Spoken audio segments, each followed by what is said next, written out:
स्वागत है आपका एक और महत्वपूर्ण क्लास में। यदि आप पीजीटी, बीपीएससी, नेट, यूपीएचएससी इन परीक्षाओं की तैयारी कर रहे हैं तो ये वीडियो आपके लिए बहुत महत्वपूर्ण है। तो चलिए शुरू करते हैं आज की वीडियो। पहला सवाल कह रहे हैं कि हिंदी साहित्य के इतिहास लेखन की परंपरा का सूत्रपात किसने किया। तो आपको ये बताना है कि हिंदी साहित्य की परंपरा जो इतिहास लेखन की है, इसकी शुरुआत जो है वो किसने की थी। आपको ये इसका उत्तर जो है आपको आ, बताना है। विकल्प पहला कह रहा है कि मिस्र बंधुओं ने, बी कह रहा है जॉर्ज ग्रेशन, सी कह रहा है गारसा दत्तासी और डी कह रहा है कि रामचंद्र शुक्ल ने। तो हिंदी में इतिहास लेखन की जो परंपरा है, इसका सूत्रपात जो है वो गारसा दत्तासी ने किया था। तो विकल्प आपका सी जो है वो सही हो जाएगा। इनकी किताब का नाम दस्तवार दला लिटरेतुर हिंदुई या हिंदुस्तानी था, जिसका प्रकाशन 1839 में हुआ था और यह फ्रेंच भाषा में लिखी गई हिंदी साहित्य की जो है वो पहली पुस्तक थी।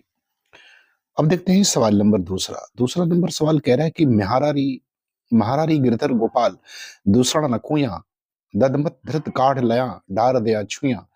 इस पंक्ति में छुया का अर्थ क्या है। तो आपको बताना कि इसमें छुया जो शब्द लिखा है इसका अर्थ क्या है। ए कह रहा है छार, बी मट्ठा, सी मथानी और डी कह रहा है मक्खन। तो आपको बताना कि इसमें छुया शब्द का अर्थ क्या है। कह रहे महारानी गिरधर गोपाल, मेरे तो गिरधर गोपाल और दूसरा कोई नहीं है। दद मत धृत काढ़ लिया, जैसे दही को मत करके घी काढ़ लेते हैं तो जो बच जाता है उसको छुया छुया बचता है। छुया मतलब मट्ठा होता है। तो विकल्प बी आपका इसमें करेक्ट आंसर हो जाएगा। सवाल नंबर दूसरे का छुया का अर्थ यहाँ मट्ठा है। बात सवाल नंबर तीसरे की। तीसरे में कह रहा है कि लोकनायक वही हो सकता है जो समन्वय करने की अपार धैर्य लेकर आया हो। उनका सारा काव्य समन्वय की विराट चेष्टा है। तुलसी के संबंध में यह कथन किसका है। तो आपको बताना है कि तुलसीदास के संबंध में यह कथन किसके द्वारा कहा गया है। ए कह रहा है हजारी प्रसाद द्विवेदी, बी नंद दुलारे वाजपेयी, सी रामचंद्र शुक्ल और डी ग्रेरसन। तो आपको बताना है कि ये कथन जो है लोक नायक वही हो सकता है जो समन्वय करने का अपार धैर्य लेकर आया हो। उनका सारा काव्य समन्वय की विराट चेष्टा है। तो तुलसी के संबंध में कथन किसका है। हजारी प्रसाद द्विवेदी का, नंद दुलारे वाजपेयी, रामचंद्र शुक्ल या ग्रेरसन का। तो ये जो कथन है ये हजारी प्रसाद द्विवेदी का कथन है। तो विकल्प ए जो है वो आपका करेक्ट आंसर सही हो जाएगा, पहला वाला। अब बात करेंगे सवाल नंबर चौथे की। चौथे में कह रहे कि कबीर कुता राम का मुतिया मेरा नाम, गले राम की जेवड़ी जित खींचे तित जाऊं। अब दोहे में किस तरह की मानसिकता व्यक्त हुई है। तो आपको आपको बताना है कि इस दोहे में किस तरह की मानसिकता व्यक्त हुई है। ए आत्मसमर्पण, बी मान, सी दीनता और डी कुंठा।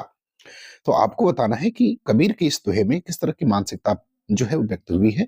कबीर कुत्ता राम का, मैं राम का कुत्ता और मुतिया मेरा नाम है, गले में राम की जेवड़ी मतलब आप मान सकते हैं कि रस्सी है, और जित खींचे तित जाऊं, जैसा खींचते उधर मैं जाता हूँ। तो आपको ये बताना है कि इसमें किस तरह की मानसिकता व्यक्त हुई है। ए आत्मसमर्पण, बी मान, सी दीनता और डी कुंठा। तो इसमें जो है वो आत्मसमर्पण का भाव व्यक्त हुआ है। तो विकल्प ए जो है आपका आंसर सही हो जाएगा सवाल नंबर चौथे का। सवाल नंबर पांचवा में कह रहे हैं कि इतिहास दर्शन साहित्य का इतिहास दर्शन ये ग्रंथ किसके द्वारा लिखित है। आपको बताना है कि साहित्य का इतिहास दर्शन किसका ग्रंथ है। ए महावीर प्रसाद द्विवेदी, बी नगेंद्र, सी नंदुलारे वाजपेयी और डी कह रहे हैं नलिनी मिलोचन शर्मा। तो आपको ये बताना है कि साहित्य का इतिहास दर्शन ये किसके द्वारा लिखा गया ग्रंथ है। महावीर प्रसाद द्विवेदी का है, नगेंद्र का है, नंदुलारे वाजपेयी का है या नलिनी मिलोचन शर्मा का है। तो हिंदी जो साहित्य का इतिहास दर्शन है, साहित्य का इतिहास दर्शन जो है वो नलिन विलोचन शर्मा का है। तो विकल्प डी जो है वो आपका करेक्ट आंसर हो जाएगा सवाल नंबर पांचवें का। अब बात करते हैं सवाल नंबर छठवें में। छठवें में कह रहे कि किन रचनाकारों की भाषा को संध्या भाषा कहा गया है। आपको बताना है कि किन रचनाकारों की भाषा को जो है वो संध्या भाषा कहा जाता है। ए कह रहा है बौद्ध और सिद्धों की भाषा, बी रासक परंपरा के कवियों की भाषा, सी जैन मुनि की भाषा और डी संत कवि की भाषा। तो आपको बताना है कि किन रचनाकारों की भाषा को जो है वो संध्या भाषा के नाम से हम जानते हैं। तो बौद्ध और सिद्धों की भाषा को संध्या भाषा कहा जाता है और विकल्प जो है इसका ए जो है वो सही हो जाएगा। सिद्धों की भाषा को जो है वो और बौद्धों की भाषा, चूंकि बौद्ध से ही सिद्ध आए हैं, मतलब बौद्धों की परंपरा में ही सिद्धों की परंपरा आती है, बौद्ध का ही विकृत रूप सिद्ध हुए, तो इनकी भाषा को संध्या भाषा कहा जाता है। एक ऐसी भाषा जो रहस्यमयी भाषा होती है। चलिए बात करते हैं सवाल नंबर 7वें की। 7वें में कह रहा है कि भरी रही भनक भनक ताल तालन की, तनक तनक तामे खनक चुरिन की। आपको बताना है कि ये पंक्ति जो है वो किस कवि के द्वारा लिखित है। तो आपको बताना है कि ये पंक्ति जो है वो किसके लिखित है। ए पद्माकर, बी देव, सी रत्नाकर और डी द्विजदेव। तो आपको बताना है कि ये पंक्ति जो है वो किसके द्वारा लिखित है। पद्माकर के द्वारा, देव की है, रत्नाकर की है या द्विजदेव की है। तो ये जो पंक्ति है ये देव की है, तो विकल्प बी आपका उत्तर सही हो जाएगा सवाल नंबर 7वें का। बात करते हैं सवाल नंबर 8वें की। 8वें में कह रहे हैं कि नारी पात्र मधुलिका का संबंध किस कहानी से है। तो 8वें में आपको बताना है कि मधुलिका का संबंध जो है वो किस कहानी से है।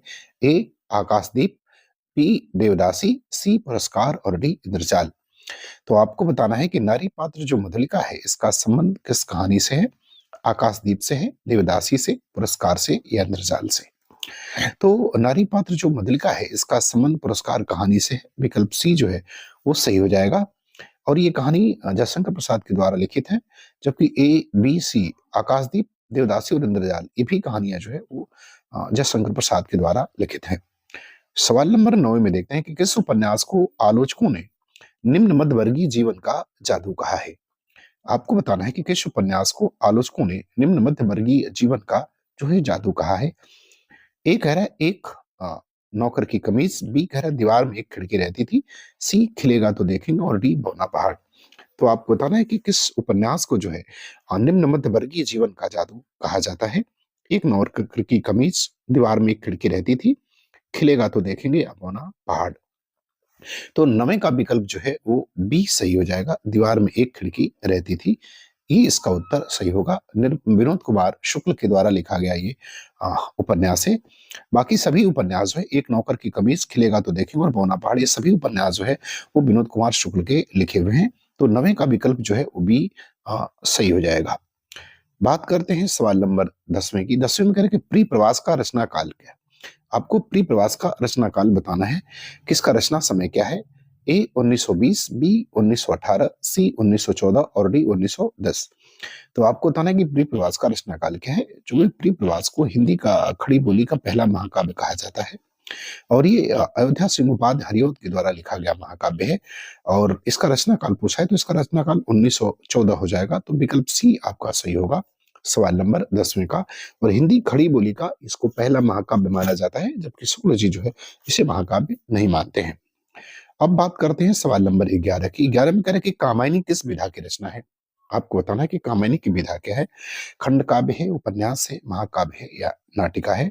तो आपको ये बताना है कि कामायनी इसमें से क्या है।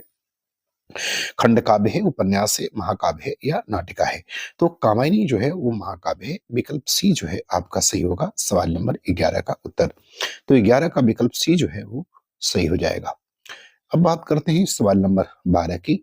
12 में कह रहे कि जीर्ण बाहु शीर्ण शरीर, तुझे बुलाता कृषक अधीर, हे विप्लव के वीर। आपको बताना है कि पंक्ति जो है किससे संबंधित है। तो आपको बताना है कि पंक्ति किससे संबंधित है। ए राम की शक्ति पूजा से, बी तुलसीदास से, सी सरोज स्मृति और डी बादल राग से। और ये सभी की सभी जो रचनाएं हैं वो सूर्यकांत त्रिपाठी निराला द्वारा लिखित हैं। तो आपको बताना है कि इस पंक्ति का संबंध जो है वो किससे है। राम की शक्ति पूजा से है, तुलसीदास से है, सरोज स्मृति से है या बादल राग से। तो आपको 12 नंबर सवाल का उत्तर देना है। तो 12 नंबर सवाल का उत्तर हो जाएगा विकल्प डी, बादल राग से संबंधित है। तो ये पंक्ति बादल राग से ली गई है। सवाल नंबर 13 में बताना है कि अशोक नाटक के रचनाकार कौन है। अशोक नामक नाटक के रचनाकार कौन है। ए बद्रीनाथ भट्ट, बी चंद्रगुप्त विद्यालंकार, सी राम वृक्ष बेनीपुरी और डी प्रेमचंद। तो आपको बताना है कि अशोक नाटक के रचनाकार कौन है। बद्रीनाथ भट्ट है, चंद्रगुप्त विद्यालंकार है, राम वृक्ष बेनीपुरी है या प्रेमचंद है। तो अशोक नाटक के जो रचनाकार हैं वो चंद्रगुप्त विद्यालंकार है। विकल्प बी आपका उत्तर 13 का सही हो जाएगा। अब बात करेंगे सवाल नंबर 14। देखिए 14 में क्या कह रहा है। सवाल नंबर 14 में क्या कह रहा है देखें। कह रहा है कि भौरव प्रसाद गुप्त और अमृत राय की कहानियां मार्क्सवादी नुस्खों से बनाई गई हैं। आपको बताना है कि यह कथन जो है वो किस आलोचक का है। भैरव प्रसाद गुप्त और अमृत राय की कहानियां मार्क्सवादी नुस्खों से बनाई गई हैं। यह कथन किस आलोचक का है। ए मधुरेश का, बी नामवर सिंह, सी रामविलास शर्मा और डी मैनेजर पांडे। तो आपको बताना है कि ये जो है कथन वो किस आलोचक के द्वारा कहा गया है, मधुरेश के द्वारा, नामवर सिंह, रामविलास शर्मा या मैनेजर पांडे। तो ये जो कथन है ये मधुरेश के द्वारा कहा गया है, तो ये मधुरेश का कथन है, तो विकल्प ए जो है 14 का सही हो जाएगा। अब बात करेंगे सवाल नंबर 15 की। 15 में कह रहे कि छायावादोत्तर युग के आंचलिक लेखक कौन है? आपको बताना है कि छायावादोत्तर युग के जो है वो आंचलिक लेखक कौन है इसमें से। ए हजारी प्रसाद द्विवेदी, बी विद्यानिवास मिश्र, सी नागार्जुन और डी कमलेश्वर। तो आपको बताना है कि छायावादोत्तर युग के आंचलिक लेखक जो है वो कौन है। हजारी प्रसाद द्विवेदी हैं, विद्यानिवास मिश्र हैं, नागार्जुन हैं या कमलेश्वर है। तो आपको 15 नंबर सवाल का उत्तर देना है। तो 15 नंबर सवाल का उत्तर हो जाएगा विकल्प सी, नागार्जुन जो है वो आंचलिक लेखक हैं। बात सवाल नंबर 16 की। 16 में करें कि जुल्मी कहानी किसकी है? आपको 16 नंबर सवाल में ये बताना है कि जुल्मी जो है कहानी वो किसकी लिखी है। ए हृदय, बी गोविंद मिश्र, सी योगेश गुप्ता और डी शिवमूर्ति। तो आपको बताना है कि जुल्मी कहानी जो है वो किसके द्वारा लिखी गई है। हृदय की कहानी है, गोविंद मिश्र की है, योगेश गुप्त की है या शिवमूर्ति की है। तो जुल्मी जो कहानी है वो शिवमूर्ति की लिखी हुई है, अर्थात विकल्प डी जो है वो आपका आंसर सही हो जाएगा। बात सवाल नंबर 17 कह रहे लोक वृत्त के आधार पर कथा का प्रकार नहीं है। आपको बताना है कि लोक वृत्त के आधार पर कथा का प्रकार नहीं है। ए प्रख्यात, बी स्वगत, सी उत्पाद्य और डी मिश्र। तो आपको बताना है कि लोक वृत्त के आधार पर कथा का प्रकार नहीं है।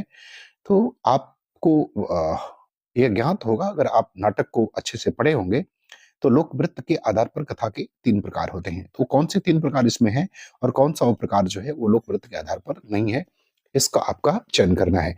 तो बच्चों, लोक वृत्त के आधार पर जो होते हैं कथा वो 3 प्रकार की होती है, प्रख्यात, उत्पाद्य और मिश्र होता है। स्वगत नहीं होता, स्वगत संवाद के आधार पर प्रकार होता है। लोक वृत्त के आधार पर कथा के 3 प्रकार होते हैं, प्रख्यात, उत्पाद्य और मिश्र। जबकि संवाद के आधार पर भी 3 प्रकार के होते हैं, सर्वश्राव्य, स्वगत और नियत श्राव्य होते हैं। तो विकल्प बी जो है आपका उत्तर इसमें क्या होगा, वो सही हो जाएगा। ये जो है लोक वृत्त के आधार पर नहीं है बल्कि संवाद के आधार पर स्वगत होता है। चलिए बात करते हैं सवाल नंबर 18 की। 18 में करिए कि परिवार उपन्यास किसका है? आपको बताना है कि परिवार नामक उपन्यास जो है वो किसके द्वारा लिखा गया है, ये आपको बताना है।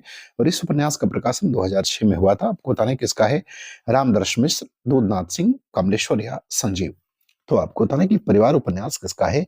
रामदर्श मिश्र का है, दूधनाथ सिंह का है, कमलेश्वर का है या संजीव का है। तो परिवार उपन्यास जो है वो रामदरस मिश्र का है, विकल्प ए सही हो जाएगा। और मैंने आपको बताया कि इसका प्रकाशन 2006 में हुआ था।